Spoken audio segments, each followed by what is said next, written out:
आज हम बात करेंगे विश्वास, बलिदान और अल्लाह की रहमत की एक ऐसी कहानी की जो सदियों से दिलों को छूती आई है। पैगंबर इब्राहीम और उनके बेटे इस्माइल की आजमाइश की कहानी। तो ये पूरी कहानी एक ईश्वरीय हुक्म से शुरू होती है, जो एक पैगंबर को लगातार आने वाले कुछ बहुत ही अजीब सपनों के जरिए दिया गया था। चलिए इस कहानी में जरा और गहराई से उतरते हैं। तो हुआ यूं कि पैगंबर इब्राहिम को सोते हुए एक ही पैगाम बार बार मिलने लगा। बड़ा सीधा सा हुक्म था, लेकिन उसका मतलब बहुत गहरा था। पहली रात जब उन्हें सपने में कुर्बानी का हुक्म मिला, तो हजरत इब्राहिम सुबह उठे और उन्होंने एक जानवर की कुर्बानी देके उसे पूरा कर दिया। उन्होंने एक दो नहीं बल्कि पूरे 100 ऊंट अल्लाह की राह में कुर्बान कर दिए। जाहिर है ये एक बहुत बड़ी कुर्बानी थी। लेकिन देखिए, अगली रात उन्हें फिर से वही सपना आया।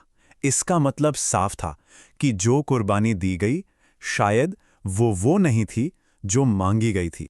तो इसके जवाब में हजरत इब्राहिम ने 100 और ऊंटों की कुर्बानी दे दी, पर दिल में कहीं ये एहसास था कि कुर्बानी अब भी कबूल नहीं हुई है। फिर आई तीसरी रात, और इस बार हुक्म बिल्कुल साफ था।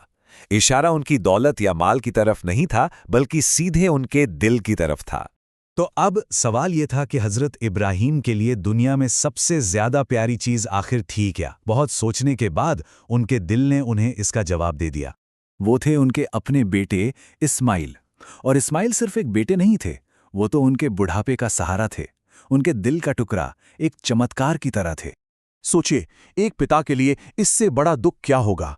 लेकिन इसके बावजूद हजरत इब्राहीम का इरादा बिल्कुल पक्का था। अल्लाह के लिए उनकी मोहब्बत अपने बेटे की मोहब्बत से भी कहीं आगे निकल गई थी। हजरत इब्राहीम ने अपनी पत्नी हाजरा और बेटे इस्माइल से कहा कि एक खास दावत के लिए तैयार हो जाएं। ये एक ऐसा निमंत्रण था जो असल में कुर्बानी की सबसे बड़ी परीक्षा थी। अब कहानी में आगे बढ़ते हैं। जैसे ही वो घर से निकले, शैतान यानी इब्लीस को एक मौका दिख गया। उसने सोचा कि इनके दिलों में शक का बीज बोकर अल्लाह के इस हुक्म को पूरा होने से रोक देगा।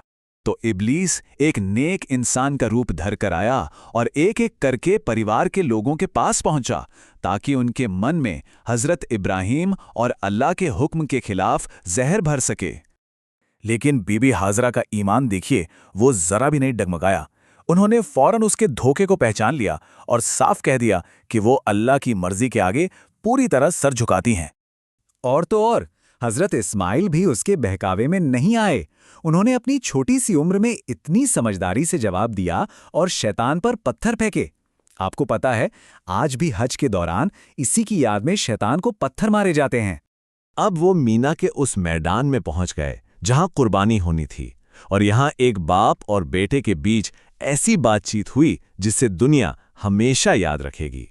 जब हजरत इब्राहीम ने अपने सफर का असली मकसद बताया, तो इस्माइल के कदम जरा भी नहीं लड़खड़ाए, बल्कि उन्होंने तो अपने वालिद को अल्लाह का हुक्म पूरा करने की हिम्मत दी। इसके बाद हजरत इस्माइल ने 3 आखिरी ख्वाहिशें जाहिर कीं, जो दिल को छू जाती हैं। इससे पता चलता है कि उन्हें अपनी नहीं बल्कि अपने पिता की फरमाबरदारी और अपनी माँ के सुकून की फिक्र थी। और फिर वो लम्हा आया, सर्वोच्च बलिदान का वो पल, जहां इंसान की कोशिश और अल्लाह का चमत्कार एक हो गए। हजरत इब्राहीम ने छुरी उठाई, अल्लाह का नाम लिया और अपने बेटे की गर्दन पर चला दी, लेकिन छुरी ने काटा ही नहीं। उन्होंने बार बार कोशिश की, पर छुरी ने अपना काम करने से इनकार कर दिया। और ठीक उसी पल एक मौजिज़ा हुआ, एक चमत्कार। अल्लाह ने फरिश्ते जिब्राइल को जन्नत से एक दुम्बा लेकर भेजा। पलक झपकते ही हजरत इस्माइल की जगह वो मेढ़ा आ गया, जिसकी कुर्बानी हजरत इब्राहीम ने दी। इस तरह उन्होंने अपने बेटे को खोए बिना अल्लाह का हुक्म पूरा कर दिया। तो फिर इस इतनी बड़ी, इतनी मुश्किल आजमाइश का असल मकसद क्या था? इसका जवाब खुद फरिश्ते जिब्राइल ने दिया।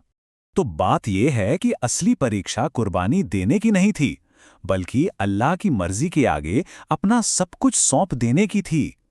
उनका ये जज्बा ही उनकी कामयाबी थी।